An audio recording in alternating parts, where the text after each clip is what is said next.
Now, back in 1988, you may remember a movie. It was about a tough high school in East LA, and it took America by storm. The movie, Stand and Deliver, it starred Edward James Olmos, and it told the true story of Jamie Escalante, a math teacher determined to prove that kids from the inner city struggling with poverty, crime, drugs could still succeed in school and in life. Now, flash forward with me. 3 years ago, Rick Class, he entered the Central Bronx High School.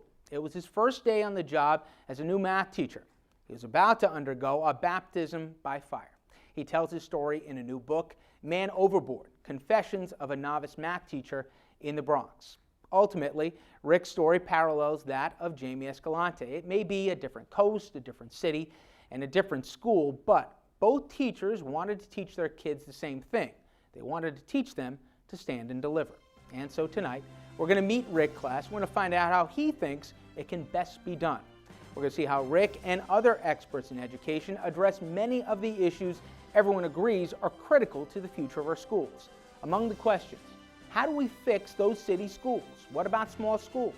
Does funding for small schools decrease the educational dollars spent on kids in larger schools?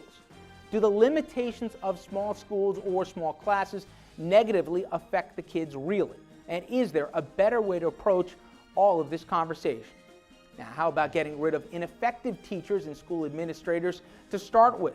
Is that too radical or an approach we ought to consider? Our town hall meeting tonight, it will address those issues and plenty more. Now, in addition to Rick, our panelists include Leonie Hampton.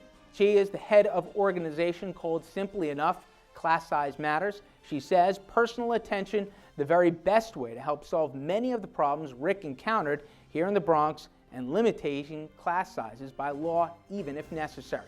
That's the best way to do it, according to her. We'll also be joined by Joel Turtle.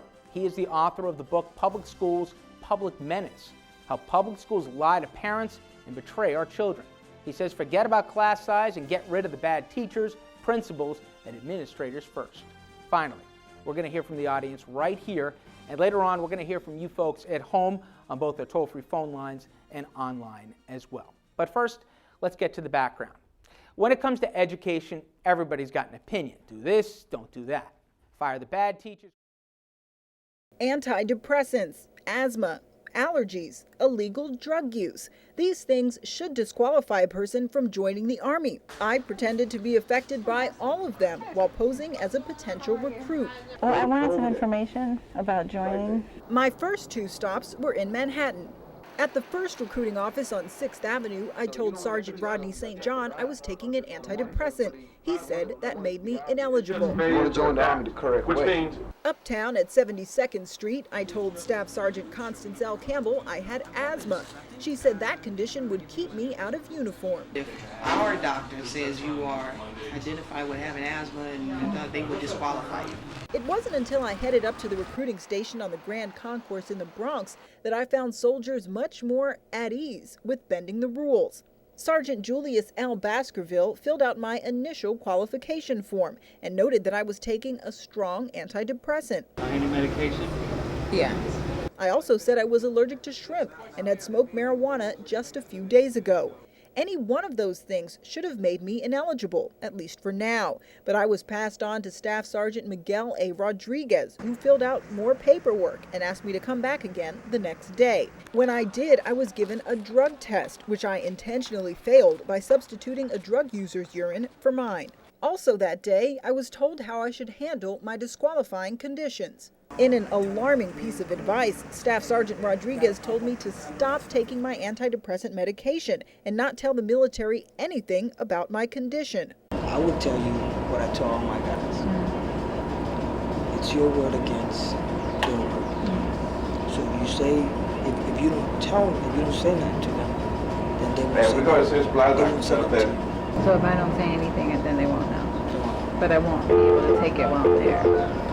Once you're in the military and you go there and you tell them, hey, listen, this is what, I'm feeling kind of down, I'm feeling, this and that. And then you go to them like it's an initial problem, then they'll take care of you and they'll give you the medicines that you need.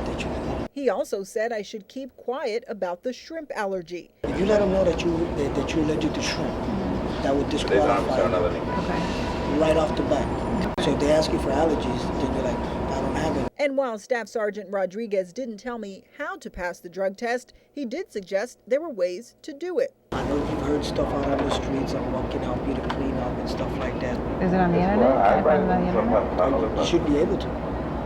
Okay, so there's ways I can clean up to test quicker. A lot faster. A week later, I went back with some follow-up questions. Once again, Staff Sergeant Rodriguez urged me to stop taking my medication, even after I told him a family member had some concerns about that. She's worried about how long I'll have to go without taking my medicine before I can go to an army doctor and say I'm feeling these things like what we talked about. So you probably go about 6 months period. When would I have to stop taking it?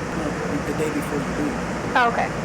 So just from when I leave, okay. Or if you want to, gradually, slow down your intake so that you don't get a reaction. Right. That advice is not only against the rules, but also potentially very dangerous had I actually been taking this medicine. Before leaving, I had one last question. How could I pull off all of these lies when the information on my so-called disqualifiers was written on the qualification sheet? What happens with this sheet? This? Yeah.